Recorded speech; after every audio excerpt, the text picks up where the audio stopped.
Silakan Datuk Seri Anwar. Sudah, terima kasih. Sekurang-kurangnya soalan tu kurangnya balik kepada maudhu'. Yang lain tu soal demonstrasi 74, dia belum habis, dia demam masalah itu lagi. Saudara,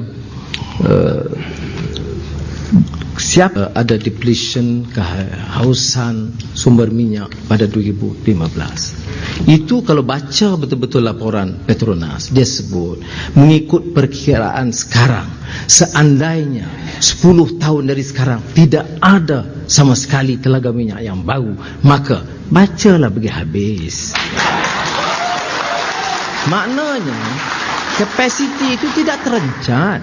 20 tahun yang lalu atau 30 tahun yang lalu kapasiti kita berakhir 2005. Keadaan itu berkembang. Dan baiknya Petronas ini kerana dia tidak hanya memilih untuk cari gali dalam negara, dia pilih di luar negara untuk mencari sumber yang baik. Ya, sebab itu saya pertahankan Petronas. Yang saya kritik Kerajaan Barisan Nasional. Dia ada beda. Jadi kalau ahli-ahli yang berhormat, ahli-ahli parlimen pun tak faham yang ni, problem kita ni. Sudah. Soalnya sekarang kita bincang minyak, tapi pengurusan kerajaan, kebocoran.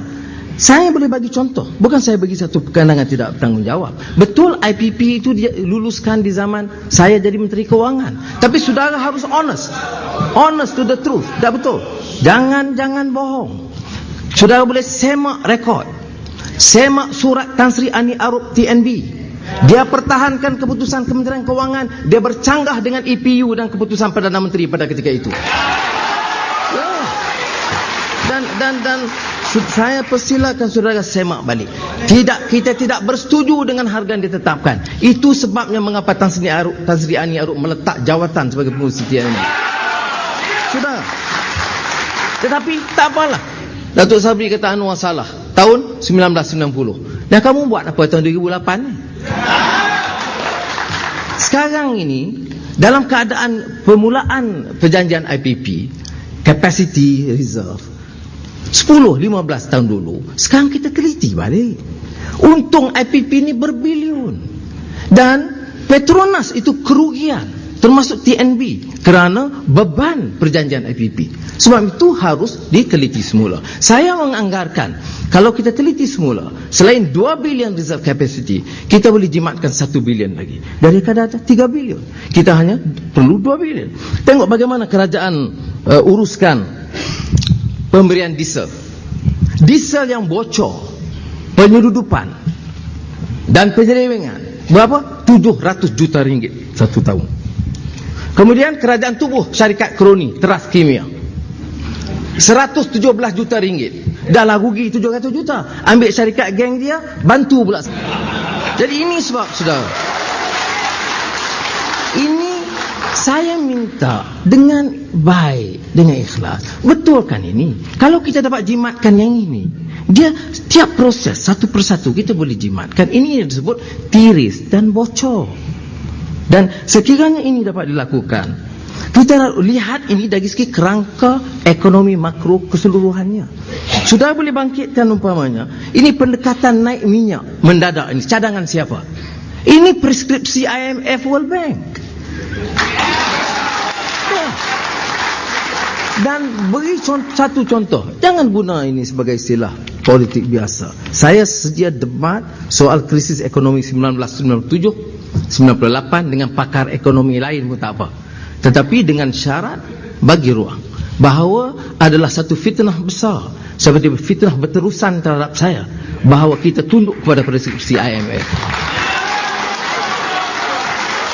Sudah?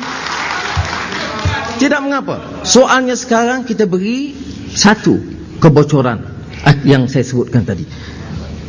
Petronas umumkan ada dividen khas selain daripada puluh-puluh bilion tadi ni, dividen khas tahun ini kepada kerajaan sebanyak 6 bilion.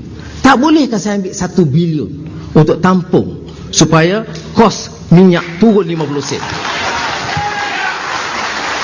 Apa Bagi ahli yang berhormat, berat sangat ke Allah. Bagaimanakah dapat kau bayangkan kerajaan nak berikan 1 bilion 1 bilion untuk redakan masalah ini. Saudara percayalah, 2 bulan 3 bulan sekarang, ini bukan soal pandangan Pakatan Rakyat ya. Pakatan Rakyat satu wadah. Ini soal rakyat.